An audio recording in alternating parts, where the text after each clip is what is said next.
Have you made other investments outside of? What kind of investments have you done?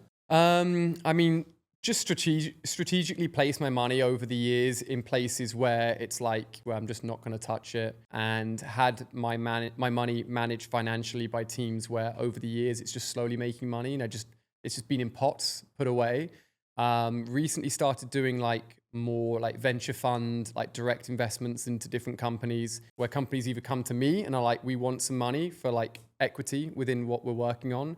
These are like super high risk like things, by the way, like worth noting.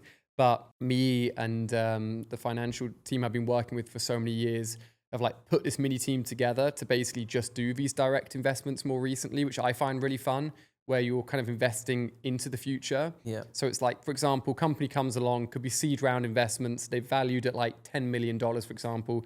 You put $500,000 in, you'll get 5%. Hopefully that's quick maths, but like you basically own part of that company, right? And assuming they don't do any more rounds and of investments, and you keep that 5% equity, if they then exited and sold at like $100 million, you 10x that money you put in, so your $500,000 is suddenly $5 million. That's the theory of it. Yeah. But we basically go around and do it where if there's synergy between the company that wants some money and what I'm just doing as a content creator online, but as a way that I can not only put some money in, get some equity, but also promote the product and grow it organically. So I'm doing a lot of that behind the scenes as well, which definitely takes up a lot of time. You've got to do a lot of calls, you've got to do a lot of investigation into, could this be the next big thing? Could it grow? Yeah. And I got to accept that a lot of money I put into these companies will just go to nothing. Like I'll just lose all the money. But as long as I'm enjoying the journey of trying to work with them and help them grow, hopefully some of these will come out really successful, which would be amazing. Some of them even are like just fellow content creators. I don't know if I can mention them, so I won't, but like people that have been even within the Fortnite space that made videos back in the day that stepped away and have started building these amazing tech companies. Like I know them behind the scenes. I've been working with them, helping them grow, which is super, super exciting. So yeah, I could talk a lot about that, but do you have any things you've invested in that you can share? Any it's products? all quite early. So a lot of them are like still, you may not have heard of them, like still quite early days. Some of them is like a phone recycling tech company and refurbishment company in the UK, Reboxed, who are really, really cool. So put some money into them, for example. There's all these like generally sit within tech space. Okay.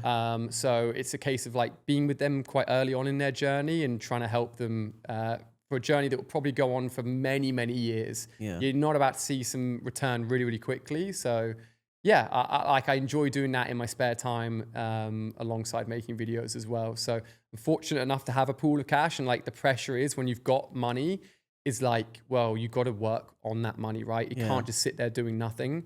And I don't really spend it, to be honest with you. So I want to make sure that it's trending upwards and working away from me behind the scenes because I've worked hard to make it. So I want it to work hard back for me as well. Amazing. You also, in Fortnite, you were actually very early. You got a Fortnite icon skin. Yeah, the craziest thing ever, man. So sick. For peak of like what I've done in my career was just, I was so excited about it. It's amazing. That was like 2022. 22 now, almost, I think over 3 years ago now, which is crazy. It is early. That was early, I think, comparative to like, now we've seen Cypher recently and Clicks, and I interviewed Ninja, who also was one of the first ones in Cypher. So you're the third guy that has one. But what was your story like? Theirs were fun to listen to. And so there was the first 5 icon creators. They generally do it in waves of 5 creators, I think. Okay. So Ninja was the very first one within that first wave. It was Ninja, Gref G, Loserfruit, Lachlan, and I think Laserbeam. So 5 in the first wave.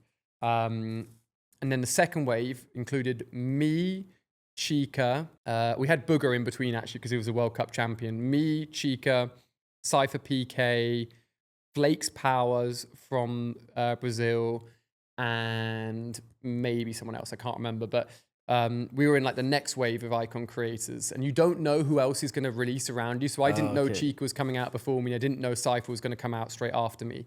Did you know they were working on them? No, they wouldn't tell me. They told me it was like a year process. It was long. I think it's like a year and a half from being told you're getting the skin for it to actually come together. And it got pushed back a few times as well. But it was so fun. Like when they told me I was getting a skin, I made them a presentation of what I wanted my skin and everything to look like, which I think they appreciated because they had really clear direction to just go and run with it. Yeah. Whereas a lot of creators were like, I have no idea. So Epic had to go away and try and create it themselves. And I think because I told them what I wanted, we had a lot of time to refine what it was. And every time they'd come back with like artwork or anything, I'd sit down at my setup and like record them a YouTube video of what I thought about it. I was so detailed and they loved it. Like I think it created a really refined product of what I wanted my icon release to be. And I was really structured with how I wanted the release period to be, how we would build up hype. I basically got my team at the time to make a Fortnite map, which revealed my icon skin. There was like a live event for the reveal of my icon skin in Fortnite, which no one had done before. Yeah. It was like this big screen and it had like an outline of my skin. And then when the timer hit 0, the actual skin appeared. I think it was like 80, 100,000 people in the map at the time watching it. Wow. And then at the same time, I was live streaming on YouTube that premiered the video that basically explained everything that was in my icon set. And that was just crazy. Like it was such a fun period. Every time an email came through from Epic Games, it was just so exciting to see what they built me. And they gave me a lot. I was really fortunate. I think my skin is the most amount of styles of any icon skin ever. Awesome. So I got very lucky. They gave me a lot. Yeah. That's awesome. And do they share any revenue on the actual skin, or is it just item shop usage? I don't know if I can tell you how they give you money, but basically the main thing for any creator is your creator code. Yeah. So you basically, and you'll see it with all the other creators, just want to push your code as hard as possible. Because your code usage during the period at which your skin comes out, and whenever it comes out afterwards as well, is the main driver as to how you get your revenue for your skin being in the shop. So the code, technically, if someone has my code entered, they could buy my skin in the shop, or they could buy anything else in the shop, and I still see some kickback from that. So it's basically just push your code as hard as possible when your skin comes out. That's the big thing. Now I'm remembering, because I bothered Ali a couple months ago. I told you my nephew is a big fan. Who actually just walked in. And I remember you told him in the video, use code AliA. And I was like, hey. Oh, really? No, code Apex. And I asked him, hey, what code do you use? He's like, Apex. I'm like, no, you don't. You use AliA. Yes, use code AliA. It's okay. We'll let him use code AliA. Yeah, it's a massive thing. Like using like a creator code is free for the user, gives you 5% of anything that's being bought in the shop to the creator, which is insane. Epic even do that. And it's like some people just live off of like being able to promote their code so well that they get enough money to do that. Fortnite is like every time, especially I talk to a Fortnite creator, I'm just like, can't believe the amount of money they've put into people's pockets. Yeah, it's crazy. Literally, they didn't have to for so much of the stuff they do, and I keep saying that. And map making is one of the other things. People have made unbelievable amount of money on the map making. Have you ever dabbled in map making? Because I know it's not that easy. Also, everyone thinks you got a couple million subscribers and you can make a map, but it's really like very few people have created a successful one. It's very competitive now. I think.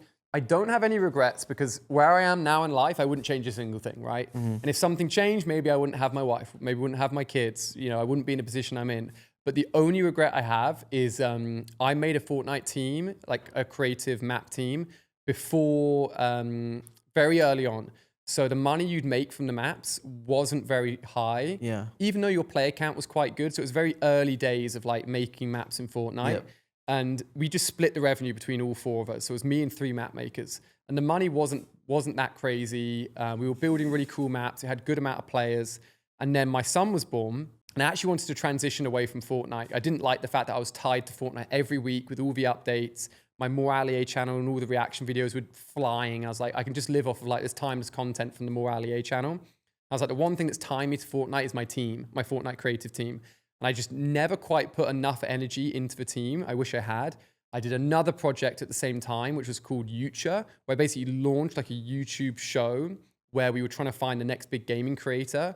And that just took up so much of my time. I was on calls from like 7 a.m. in the morning to like 8 p.m. at night. So I was trying to make content, run this YouTube show, and run a creative Fortnite map team. A few months before Fortnite changed how they paid out map creators, I was like, I just want to step away from this. I just gave the maps to like the team. I was like, you manage it. I'll hold like a small equity amount in the maps for like the next year or so just to still earn a bit of money. And then like a few months later, like the amount of money we were earning per month from maps like 10x'd. Oh my. And it was like giant money suddenly. I was like, what have I done? And like in hindsight, I always wanted to move away. So I probably would have always moved away from it. But if I'd stayed in that position now, like could have made so much money. So that's my only regret. So to answer your question, I was in early. left at the complete wrong time. And now it's so competitive because people know you can make millions a month from maps.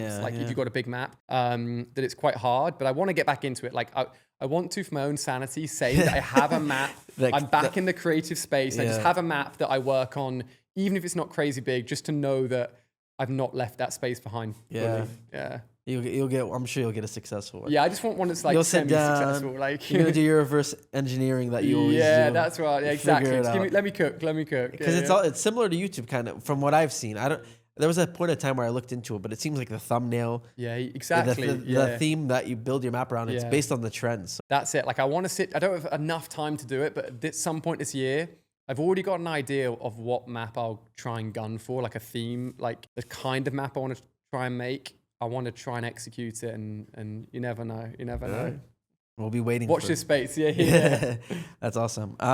Last on I guess the financial stuff, but what era? I'm curious of YouTube was like the highest CPM. I mean, I know now YouTube CPM is just higher. Period. Yeah, I think Call of Duty had crazy views, but the money was never comparative to like maybe the last 5 or 6 years, because the CPM, like the cost you were getting per 1,000 views, was just a lot less. I think my biggest months ever were the 200 million view months of like peak Fortnite in 2018. There was a month in 2019 where Apex Legends came out and Fortnite got so scared that they changed everyone's creator code from 5% knockback to you to 20%. Yeah. For like, I think it was 3 weeks or something. And they also gave out a free wrap for anyone that just went to the item shop and put in a code. Yeah. So for that month, I was like, go to the item shop, put in code Alia, you're getting a free wrap. Yeah. And that was insane. And then also the month I launched my icon skin. Those like 3 periods are like my biggest earning months ever. But in terms of like YouTube CPM specifically, I think COVID hit hard. Like the amount of money you were making during COVID went down to like maybe 20-30% of what it was pre-COVID. Wow. And ad rates have like slowly been going back up since. But I'd say now is pretty good, to be honest, if you're placing mid-rolls correctly, if you're making your videos quite long. Is it like the reaction videos versus the Fortnite? What video style, or is it all the same? I think it's really similar, for me at least. Okay. I think there's niches like finance and maybe like golf and stuff like that, like sporting, where you can shift like product that costs a lot of money, where you can get really high CPMs. But length of video is a big one. Like we do a lot of 1 hour videos across both Fortnite and reaction. I don't want to give too much away, but I know one creator, I'll be vague as I can. There's one creator that's done a multiple hour long, so it's more than an hour, it's like several hours long video. There's tens of millions of views that's made like, that one video is made over like $1 million, just one single video. So if you can make a long video that is interesting enough, like you're making more money, basically, is the short answer. I had and I think a YouTuber especially goes crazy whenever I tell a YouTuber about this, but there was a guy from the finance, Jordan Welch. I did a video with him, an interview, so he shared it. Where we kind of ran through some of his CPMs. Oh wow, yeah. He had an not CPM, because there's CPM, which is like the $2 per 1,000 views, right? Was what the average was, but the RPM is what you actually make. The RPM, which would be like $1 out of the $2.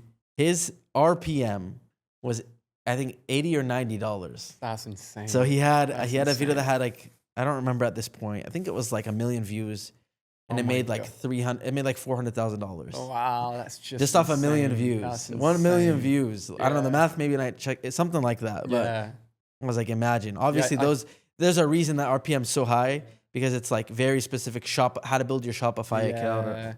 But I think comparatively, Fortnite and reaction sits anywhere between like 6 and 7 maybe, and then if it's a little bit longer, it's 1 hour, you could maybe get up to like 10 plus maybe. So, a lot of people maybe don't realize that there's some people that get like 10,000 views a video, but their RPM's like 50. Insane. They're making good money from it. It's very crazy. Well, you've shared a lot. We appreciate it. I think it's really cool to see where you're at now versus where you started. You by yourself.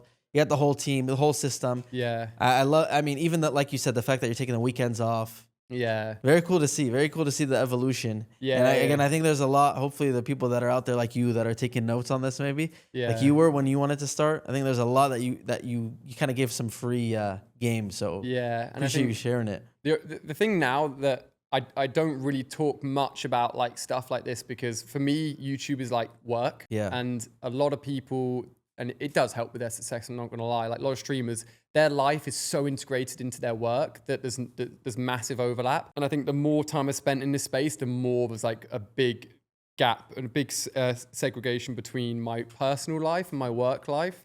I want to work really hard, but I don't necessarily want to share with the world what's going on in my personal life. Like I want to switch my PC off, go and hang out with my kids, go and hang out with my wife and have that like separation but still work really hard and be as successful as I can in that space as well. I think it's the best balance. Yeah. Again, everyone's different, but there's a lot of YouTubers, their whole life is on camera. Yeah, and like I worry for them a little bit. I'm like, that's just so, can be really dangerous if you're not careful. But yeah, like you don't have to do that. Yeah. I don't do that. And like you can work really hard and not have to disclose a lot of your personal life to still see a lot of success. But I see it all the time with the younger creators. I'm like, oh my gosh, you literally showing them in front of your house or something. It's like that scares me just seeing that. Again, you don't know until you get swatted or until you get hacked. And again, you know, your experience is shown. 15 plus years. Still arguably at your peak right now, right? Which is really cool to say. Trying. No, it's really cool. You still got a very amazing, you know, machine going on your channel. Thank you. Yeah. Congrats, and it's been awesome to watch. And thank you. Again, I appreciate you taking the time. No problem. It's good fun. I guess my last question is, how long do you think you want to be making content for?